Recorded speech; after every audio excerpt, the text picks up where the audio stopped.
তুমি তাকে 100% দিয়েছো, বাট সে তোমায় দিয়েছে জাস্ট ধোকা।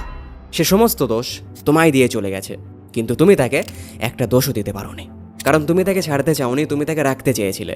কিন্তু সে থাকতে চায় না, সে তোমায় ছেড়ে চলে যেতে চায়, এবং সে চলেও গেছে। তো আজ তার জন্য তোমার তরফ থেকে কিছু কথা তুমি চাইলে তার কাছে ভিডিওটি শেয়ার করতে পারো। তো চলো ভিডিও শুরু করা যাক।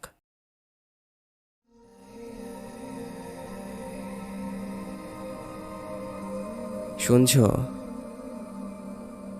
কিছু না, জাস্ট শেষ কিছু কথা বলতে চাই তোমায়। বলি?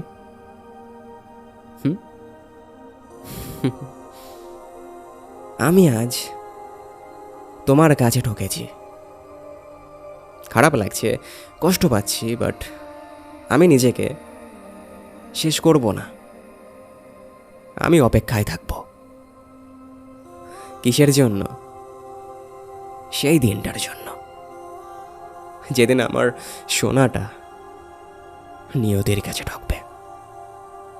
সেদিন তুমি ঠিক ততটাই কষ্ট পাবে যতটা আজ আমি পাচ্ছি।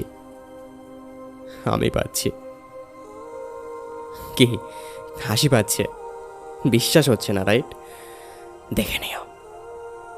তুমি এটা জানো তো যে সৃষ্টিকর্তার হিসাবের খাতা কখনো শূন্য থাকে না, ওটা পূরণ হয়। কারোটা এই দুনিয়াতে, আবার কারোটা ওই দুনিয়াতে। তবে এই দুনিয়ায় পুরোটা না হলেও অল্প কিছু কর্মফল ভোগ করে যেতেই হয়, কারণ সৃষ্টিকর্তা ছাড় দেয়, বাট ছেড়ে দেয় না।